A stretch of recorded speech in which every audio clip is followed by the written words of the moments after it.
I wanted to start out this week and talk about a figure that uh, blows my mind. Um, Before the end of this year, we will have $34 trillion in debt. Now, I knew that that was coming. I wasn't sure when. And I went to Peter Schiff's page, Twitter page or X page, and he basically said we're putting on $1 trillion in new debt every 3 months. So that means by the end of next year, we should be, and this is accelerating too. So we could be at $40 trillion in debt by the end of next year. And that's not even with some of the financial and economic issues that we're going to have upcoming. Um, I just thought that that was mind blowing. We have people out there. If you're not familiar, you probably ought to be familiar with what's called MMT, modern monetary theory, which means you can just basically spend as much money as you want in government, and it doesn't cause problems. And there are the ways that you do it is basically tax people when you put more money into the market. So, um, or into the economy, excuse me. But um, it's something that has been adopted in many cases, especially with the current administration. They aren't worried about how much money that they're spending. We have all the money. We hear this, and I keep saying to these people, I said, okay, well then, you know, why don't you just give everybody $1 billion? That's in the U.S. Um, and you can start with me. I'll volunteer to be a test case. So these are the types of nutty things that are going on in the world right now. We'll see how this all ends, but it just can't end well at this point. Well, let's go ahead and get into start with the markets this week, and looking at the Dow Jones. These are weekly data. You can see that we continue to just barely, and I do mean just barely, uh, increase over last week. Obviously, it's slowed a little bit, maybe some consolidation. This has been a strong run up. Obviously, we've been talking about it the last few episodes, and there's you would expect some type of pullback. I mean, if we use a Fibonacci extension here, if we just got a normal pullback, we'd come back to say 34,779, where we stand at 36. It's $2,000 below. I don't think this is going to happen. I think what we're going to get is some consolidation up here, and then it's going to continue to rise. I am fully engaged in David Hunter's forecast. As you know, I cover it pretty much every week when I put one of these together. Following along, and by the end of the year, can we reach 36,952? Absolutely. 700. We're a little over $700 away on the Dow Jones from hitting that particular mark. On the S&P, we came up against this high from July again. If it's still the highest close that we've had, I think I went back highest close since, what's that, the week of January 10th? Yeah, week of January 10th of 2022. So, needs to get through here. This could be a double top here. If it is, then we would need to break down through 4101 to confirm the double top. But that's not my expectation at this point. I think we're going to continue on up through the end of the year. Just a lot of momentum, but right now behind the markets. We look at the NASDAQ, again, squeaked out. These are weekly data. Squeezed out another high. From there, we're very close in the NASDAQ. We're less than 700 points away from the all-time high. And then we look at the Russell, and it's been climbing its way back up. It's got the most to go here. We've got quite a ways to get the all-time high at 2,456, and we're at 1880.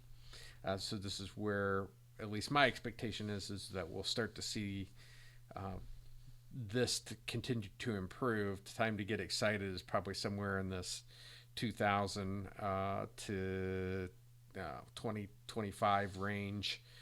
Start breaking out of that. It's been a box that we've been pretty much involved with. We almost broke it down here back in October, late October. But then again, we'll see how this winds up playing. It needs to really clear this mark. There's not really a time on it, in as much as this will be the resistance area to be able to get up to here. And David Hunter, as I've mentioned many times, calling for 3,000, which is all the way up here. So it's got a long way to run if his forecast comes through. We've made, slowly but surely, we're making a little bit of progress with regards to the breadth.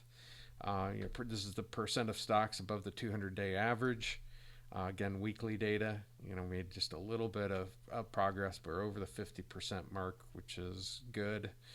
The 10-year yield kind of made a bounce down here where I had support, and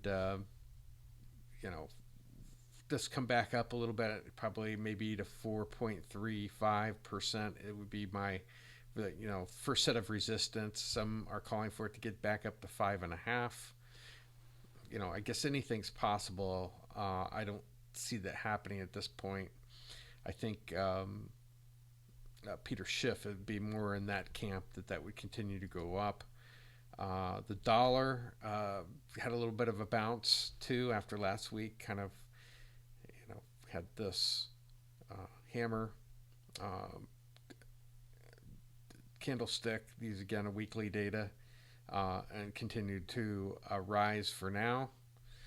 And crude oil actually was way down. We were under $70 a barrel yesterday, I think, and it's made its way back up above 71. So it's an expected bounce there. Probably as high as this downtrend line here would be my guess before it starts to roll over again. And then the VIX continues to be as low as it's ever been. And, in recent history, I guess I should say, go back to January of 20. That's quite a while ago. And, I'm going to talk again a little bit about gold and silver here in a minute. It was quite a week this week starting Monday. But we'll talk about that at the end. It'll be my final comments.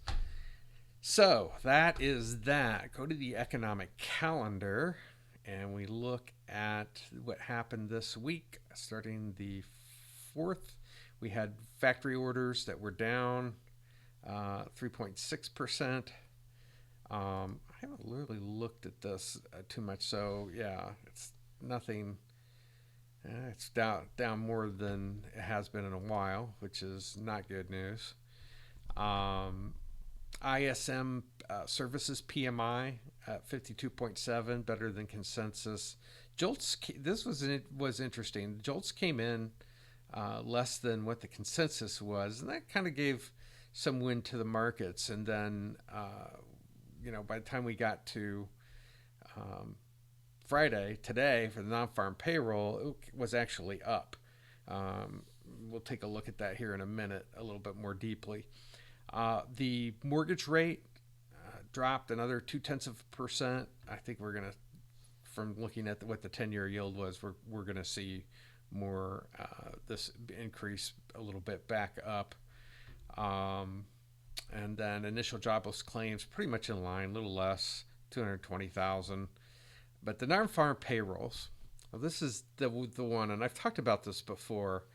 Came in more than consensus, obviously hotter than last month, and the markets didn't really react one way. It kind of went down initially and then kind of recovered, and we wound up. I think all indices were up today. They were, but it's the revisions, and you can go back. This is out of the U.S. Bureau of Labor Statistics on the non-farm payroll numbers. Excuse me. They have revisions in here, and give us a big number, and then it winds up with, after the third revision, at goes from 517 to 472 back in January, the beginning of this year. But you can see all the revision down. I mean, for the most part, 311 to 248, 236 to 217, 253 to 217, 339 to 281, 209. I mean, almost half revised down. Later, 187. Now there's an increase to 236. 187 to 165, 336. So we're getting these reports, and everybody's reacting to it, even though it's a lagging measure, and then it's revised down 74,000. So it's almost comical. It looks like October's will stay pretty much where it is. I didn't see him adding any, but you can almost look for a revision down from this number, since it was so far off from what the consensus number was. So we'll see how that winds up playing out. But the non-farm payroll, again, you can get it off of the U.S. Bureau of Labor Statistics. Let's see, back here we have we had non-farm payroll, and then we had the Michigan consumer sentiment. Came in much stronger than expected. That was kind of a surprise when I saw that particular number, and kind of made things go down for a little bit, and then it recovered too. It was kind of a strange day, at least today. Now next week's just filled with things that are going to move, that are market movers. We've got CPI basically coming out on Tuesday. You're going to have the PPI on Wednesday, as well as the rate decision, and the conference with Jay Powell, the Fed Chairman Powell, and that these are big things that definitely move markets. And then obviously we'll have the mortgage rate get reported, see how we're doing there. Expectation is to go back up from the current rate, because of the increase we had this week. And then retail sales can be a market mover. Initial jobless claims, if something really strange, misses this number by a lot or increases a lot, can potentially move the markets. New York State Manufacturing Index, I just kind of track it. It has been very ugly for a long period of time. Then we got a positive feed at the last report. And the S&P Global kind of tells us how things are going around the world. Manufacturing globally is down, is weaker. Anything less than 50% is contracting. So that's a look at the economic numbers, going to what we might expect with Powell on Wednesday. We're not expecting any rate change. Here's the estimate, saying 98.4% chance that it'll stay where it is, 1.6. But if you look ahead a little bit, in January, still saying it'll stay. And then it gets a little more dicey. And looking at March, some are looking for, it gets a little bit, this number could change pretty quickly, where we do have the Fed step in and reduce rates. potentially in March. These are just, estimates, the probabilities. And then we start to really look at a decrease starting in May on the Fed funds rate. And they're looking at, a quarter point, maybe a half point. And then, we'll see how the rest of them play. But these have definitely changed, and the odds have increased that we'll get a rate reduction. But we aren't expecting anything to happen on Wednesday next week. Sentiment. Fear and Greed Index ended the week at 68, and pretty much in line. We were 67 a week ago, so very little movement in that. I just to cover it every once in a while. The investor sentiment survey, we're looking at, a slight decrease in bullish, but here's something interesting from the week before: 19.6% bearish, now 27.4%. So I think maybe people are starting to think that things are getting a little frothy there with the markets. So let's just talk about gold and silver here. It was a very interesting week. Here's what the week did. We went to an all-time high. I think it was Sunday night. Came out, or maybe it was Monday. Let me see when that was. Let's go to the daily. So yeah, it was a Sunday night. 2143.45 was the high, 46, almost 47. By the time the morning came around, this thing had dropped and continued to drop.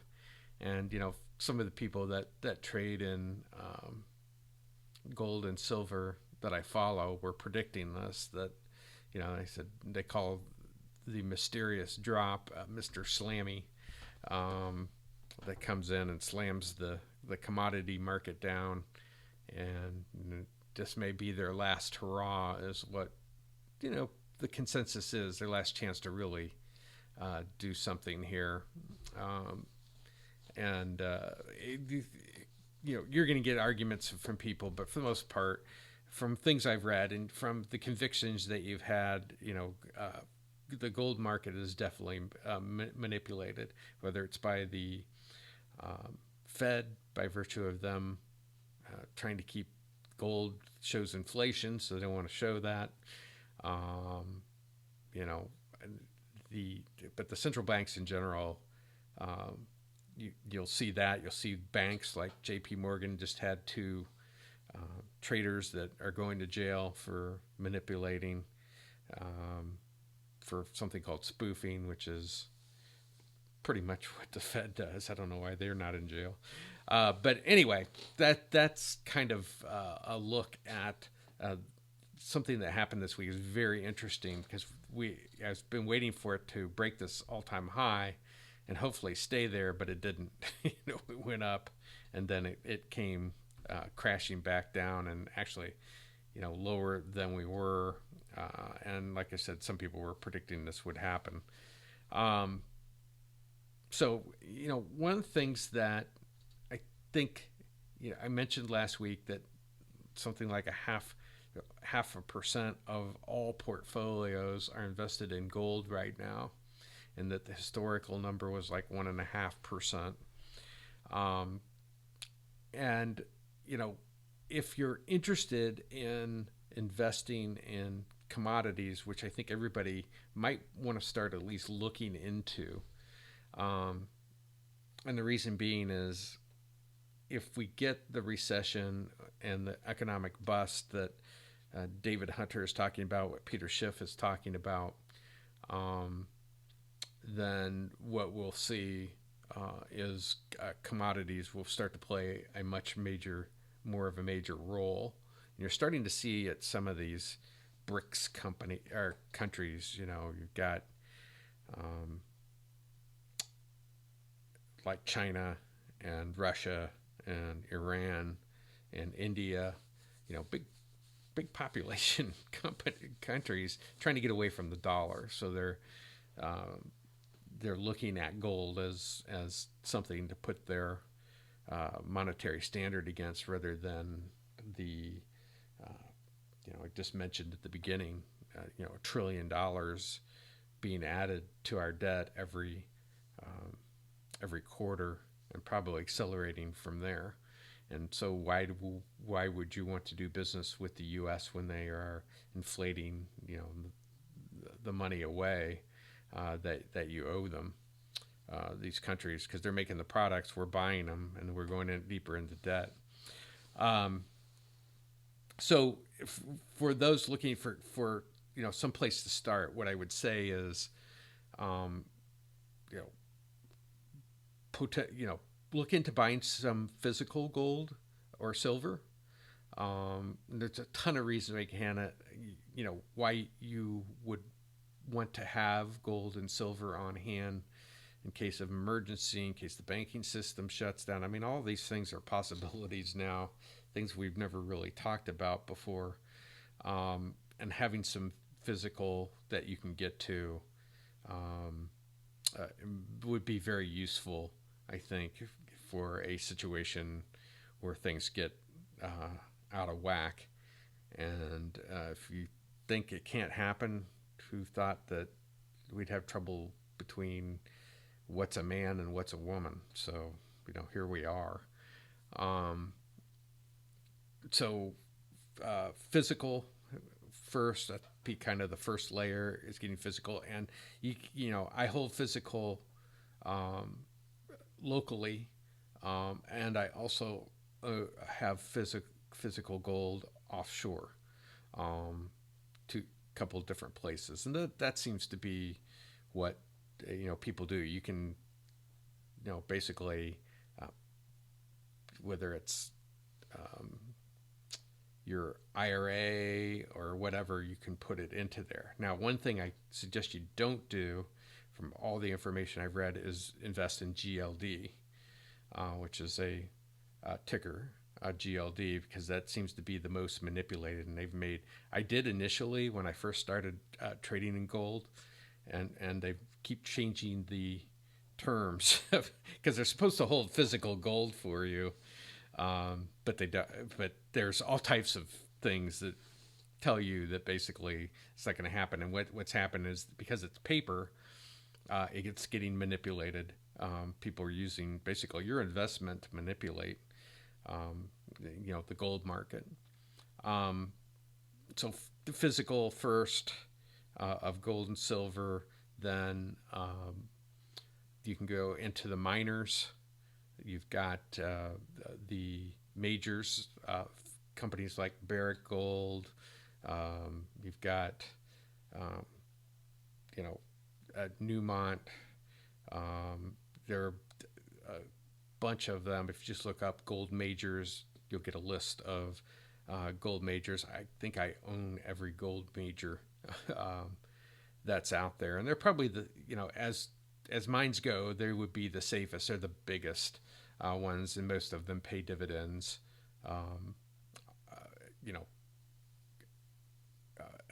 Every quarter or so.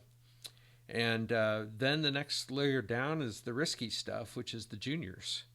And the junior miners are the ones where you can get huge returns. I mean, you could buy a junior miner for, 10 cents, and it could go to $10, but it can also go to zero. It's one of those types of things. So typically people who are in the juniors are going to have a basket of them, because they know some of them are going to go out of business. And a lot of them have been under pressure because of the price of gold and their increasing costs. They're not typically well managed. They've gotten better than in previous times, but a high gold price will fix a lot of that. So the question is then, what are the targets? Well, if you look at David Hunter, he's predicting gold to go to 3,000, and it's currently at 2,000. So another 50% from basically where we are right now. And then silver to go to $60. His initial forecast was 50, and he's raised that to $60. Now, at this point, you know, I've been expecting this for a long time between David Hunter and Peter Schiff. Things change, and you know, Peter Schiff's been calling for gold to go to the million forever. But you know, it's something that typically moves very slowly, and then all at once, especially silver, will rise very quickly and then fall very quickly. And when I say quickly, you know, talking about, you know, weeks. So if you blink, as opposed to, you know, staying in one spot for a year or so. Now the expectation here in David Hunter's forecast is it will run up, and then we'll have this economic bust where it will run down again. I've never really gotten a final figure, but I'm guessing from some of the things he said in the past, maybe something to around 1,800 to where we are right now, possibly lower, because if you're talking about an 80% market decline during this economic bust, then you're going to have all types of, you know, how can you predict how far gold or silver or anything like that go? But in the next cycle, after that fall, then you're starting to talk about bigger numbers, maybe $10,000 an ounce gold, maybe higher. We've heard all kinds of wild figures that are out there, but it will usher in, you know, a commodity cycle. It's coming up. Now, there are a number of people that I follow that are very good at giving you information on gold and silver miners. Can throw uranium in there too. Kind of a different plateau of things, because especially as nuclear becomes more popular, we'll talk about that in the future. But Rick Rule is probably, he used to be president of Sprott, which is a Canadian company. I like listening to him. He does seminars and things. You can find a whole bunch of things on him. Just look up Rick Rule, which is, you know, RULE, and you know, start to learn about a little bit about gold and silver and that whole market. The second person, well, there's quite a few, but there's Jeff Clark. I think he definitely knows what he's talking about. The issue is you get a lot of guys out there that I feel like they're more into the marketing of it, because a lot of these miners need money as opposed to looking at, you know, from an investor perspective. Don Durrett is another one. I probably pronounced his last name incorrectly. He's written a book that's out there. So has Jeff Clark, that gives you ways to, you know, what is a miner worth? And some of them hold a lot of, you know, physical gold or silver, you know, as far as miners go, whether they're junior or, you know, obviously the bigger ones tend to have bigger inventory. But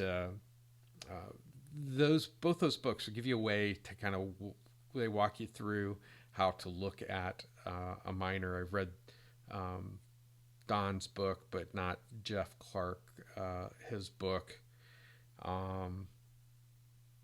Mike Maloney is another one.